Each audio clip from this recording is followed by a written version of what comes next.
ಈ ಬಗ್ಗೆ ನಮ್ಮ ಪ್ರತಿನಿಧಿ ಭೀಮರಾಜ್ ವಾಕ್ಥ್ರೂ ನಡೆಸಿದ್ದಾರೆ. ಬನ್ನಿ ನೋಡ್ಕೊಂಡ್ ಬರೋಣ. ಸರ್ಕಾರಗಳು ರಾಜ್ಯದ ಆರೋಗ್ಯಕ್ಕಾಗಿ ಕೂಡ ಇವತ್ತು ಕೋಟಿಗಟ್ಟಲೆ ಕೂಡ ಹಣ ಸುರ್ತಾ ಇದ್ರೆ, ಅದರಲ್ಲಿ ವಿಶೇಷವಾಗಿ ಇವತ್ತು ಏನೋ ಮಹಿಳೆಯರಿಗೆ ಅಂದ್ರೆ ಹೆರಿಗೆ ಸಂದರ್ಭದಲ್ಲಿ ಕೂಡ ಇವತ್ತು ಹೆರಿಗೆ ಬಂತಂತ ಹೇಳಿದ್ರೆ ಇವತ್ತು ಏನೋ ಒಂದು ಇಲ್ಲ ಸಲ್ಲದಗಳನ್ನ ಹೇಳಿ ಇವತ್ತು ಹಣ ವಸೂಲಿ ಮಾಡುವಂತ ದಂಧೆ ಕೂಡ ಇವತ್ತು ಸರ್ಕಾರಿ ಕಚೇರಿ ಆಸ್ಪತ್ರೆಗಳಲ್ಲಿ ನಡೀತಾ ಇದೆ. ಅಂದ್ರೆ ನಿಜವಾಗ್ಲೂ ಕೂಡ ಇದು ದುರಂತನೇ ಹೇಳ್ಬೋದು. ನಾವು ತಾಯಿ ಮತ್ತು ಮಕ್ಕಳ ಆಸ್ಪತ್ರೆ ಬಳಿ ಬಂದಾಗ ಇವತ್ತು ನಮ್ಮ ಫ್ರೀಡಮ್ ಟಿವಿ ಒಂದು ರಿಯಾಲಿಟಿ ಚೆಕ್ ಅನ್ನ ಮಾಡೋ ಸಂದರ್ಭದಲ್ಲಿ ಕೂಡ ಒಂದು ಘಟನೆ ಕೂಡ ಬೆಳಕಿಗೆ ಬರ್ತಾ ಇದೆ. ಏನಂತಂದ್ರೆ ಇದಕ್ಕೆ ಸಂಬಂಧಪಟ್ಟಂತೆ ಕೂಡ ಈಗಾಗಲೇ ಏನೋ ಹೆರಿಗೆ ತುಂಬ ಗರ್ಭಿಣಿ ಬಂದಂತ ಸಂದರ್ಭದಲ್ಲಿ, ಬಡವರು ಬಂದಂತ ಸಂದರ್ಭದಲ್ಲಿ ಕೂಡ ಇವತ್ತು ಅವ್ರಿಗೆ ಇಲ್ಲ ಸಲ್ಲದ ಏನೋ ಸುಳ್ಳುಗಳನ್ನ ಹೇಳಿ ಮತ್ತು ಅವರಿಗೆ ಭಯ ಹುಟ್ಟಿಸಿ ಇವತ್ತು ಆ ಮಗು ಚೆನ್ನಾಗಿಲ್ಲ, ಇವತ್ತು ನಾರ್ಮಲ್ ಆಗಿ ಹೆರಿಗೆ ಆಗೋದಿಲ್ಲ ಅಂತಂದೇಳಿ ಇಲ್ಲ ಸಲ್ಲದ ಸುಳ್ಳುಗಳನ್ನ ಹೇಳಿ ಇವತ್ತು ಆ ಒಂದು ಪೋಷಕರ ಆ ಒಂದು ಮಹಿಳೆಯರಿಂದ ಕೂಡ ಇವತ್ತು ಒಂದು ಹೆರಿಗೆಗೆ 5,000 ರೂಪಾಯಿ ಅಂತೆ ಮತ್ತು 10,000 ರೂಪಾಯಿ ಅಂತೆ ಕೂಡ ಇವತ್ತು ಹಣವನ್ನ ವಸೂಲಿ ಮಾಡೋ ದಂಧೆಗೆ ಕೂಡ ಇವತ್ತು ಸರ್ಕಾರಿ ಆಸ್ಪತ್ರೆಯ ವೈದ್ಯರು ಕೂಡ ಇವತ್ತು ದಂಧೆಗೆ ಇಳಿದಿರ್ತಕ್ಕಂಥದ್ದು ನಿಜವಾಗ್ಲೂ ಕೂಡ ಒಂದು ದುರಂತನ ಹೇಳ್ಬೋದು. ಯಾಕಂದ್ರೆ ಬೇರೆ ಬೇರೆ ಹಳ್ಳಿಗಳಿಂದ ಕೂಡ ಇವತ್ತು ಸಾಕಷ್ಟು ಸಂಖ್ಯೆಯಲ್ಲಿ ಕೂಡ ಇವತ್ತು ಗರ್ಭಿಣಿಯರು ಕೂಡ ಇವತ್ತು ಹೆರಿಗೆಗಾಗಿ ಕೂಡ ಇವತ್ತು ಆಸ್ಪತ್ರೆಗೆ ಬರ್ತಾರೆ. ಆದ್ರೆ ಇವತ್ತು ಇಲ್ಲಿ ಬಂದಿರ್ತಕ್ಕಂಥ ಏನೋ ಮಹಿಳೆಯರಿದ್ದಾರೆ, ಅವರಿಂದ ಕೂಡ ಇವತ್ತು ಹಣ ವಸೂಲಿ ಮಾಡ್ತಕ್ಕಂತ ದಂಧೆ ಕೂಡ ಇವತ್ತು ಸರ್ಕಾರಿ ಆಸ್ಪತ್ರೆ ಸಿಬ್ಬಂದಿಗಳು ಕೂಡ ಮಾಡ್ತಕ್ಕಂಥದ್ದು. ಯಾಕಂದ್ರೆ ಇದು ಒಂದು ಒಂಥರ ಕಮಿಷನ್ ದಂಧೆ ಆಗಿ ಇವತ್ತು ಮಾರ್ಪಾಟಾಗಿರುವಂತದ್ದು. ದಿನನಿತ್ಯ ನೂರಾರು ಸಂಖ್ಯೆಯಲ್ಲಿ ಕೂಡ ಇವತ್ತು ಮಹಿಳೆಯರು ಬರ್ತಾರೆ. ಅದಕ್ಕೆ ಸಂಬಂಧಪಟ್ಟಂತೆ ಕೂಡ ನಮ್ ಜೊತೆ ಸ್ಥಳೀಯರು ಇದ್ದಾರೆ, ಅವರನ್ನ ಮಾತಾಡ್ಸುವಂತ ಪ್ರಯತ್ನ ಮಾಡ್ತಾರೆ. ಯಾಕಂದ್ರೆ ಅವರು ಕಣ್ಣೆದುರಿಗೆ ಗೊತ್ತಿರ್ತಕ್ಕಂಥ ವಿಚಾರ, ಅವರೇ ಮಾತಾಡ್ತಾ ಒಂದೊಂದು ಪ್ರಯತ್ನ ಮಾಡೋಣ. ಸರ್, ಏನೆಲ್ಲ ನಡೀತಾ ಇದೆ, ಏನ್ ಸಮಸ್ಯೆ ಆಗ್ತಾ ಇದೆ ಸರ್ ಇಲ್ಲಿ?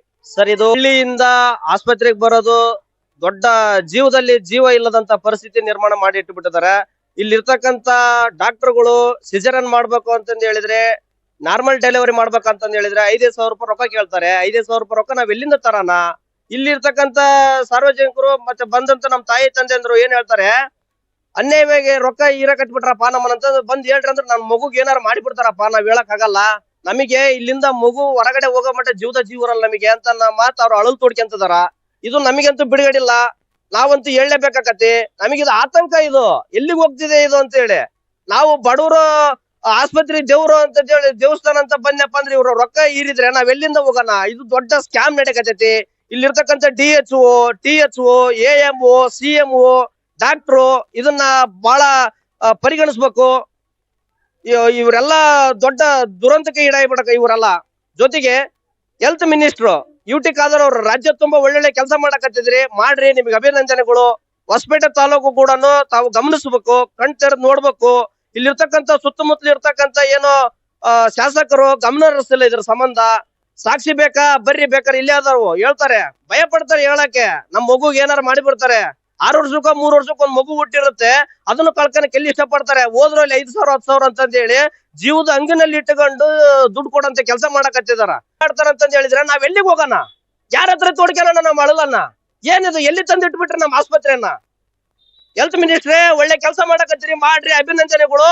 ಇದನ್ನ ಬಹಳ ದೀರ್ಘವಾಗಿ ತಾವು ಗಮನಿಸಬೇಕು. ಇಲ್ಲಂದ್ರೆ ಮುಂದಿನ ದಿನಗಳಲ್ಲಿ ಬೀದಿಗೆ ಇಳಿದು ನಾವು ನಿಮ್ಮನ್ನ ಉತ್ತರ ಕೇಳಕತ್ತೀವಿ. ನಮಸ್ಕಾರ. ಏನೋ ಇದಿಷ್ಟು ಇವ್ರು ಹೇಳುವಂತದ್ದು. ಏನೋ ಈ ಒಂದು ಆಸ್ಪತ್ರೆಯಲ್ಲಿ ಕೂಡ ಕಷ್ಟ ಅಂತ ಬಂತಂತ ಹೇಳಿದ್ರೆ ಸರ್ಕಾರಿ ಆಸ್ಪತ್ರೆಗೆ, ಆದ್ರೆ ಇವತ್ತು ಇಲ್ಲ ಸಲ್ಲದ ಸುಳ್ಳುಗಳನ್ನ ಹೇಳಿ ವೈದ್ಯರು ಇವತ್ತು ಆಸ್ಪತ್ರೆಗೆ ಒಂದು ಹೆರಿಗೆ ಮಾಡಿಸ್ಲಿಕ್ಕೆ 5,000 ರೂಪಾಯಿವನ್ನ ಹಣವನ್ನ ವಸೂಲಿ ಮಾಡ್ತಾ ಇದಾರೆ ಅನ್ನೋ ಒಂದು ಆರೋಪ ಕೂಡ ಸ್ಥಳೀಯರು ಆರೋಪ ಮಾಡಿದ್ದಾರೆ. ಈ ಕೂಡಲೇ ಸಚಿವರು ಕೂಡ ಇವತ್ತು ಈ ಕಡೆ ಗಮನ ಹರಿಸಿ ಇವತ್ತು ಈ ಒಂದು ವ್ಯವಸ್ಥೆಯನ್ನು ಸರಿಪಡಿಸಬೇಕಂತ ಹೇಳಿ ಸ್ಥಳೀಯರು ಕೂಡ ಒತ್ತಾಯವನ್ನ ಮಾಡ್ತಾ ಇದ್ದಾರೆ. Bhimraj, freedom TV, Vijayanagara.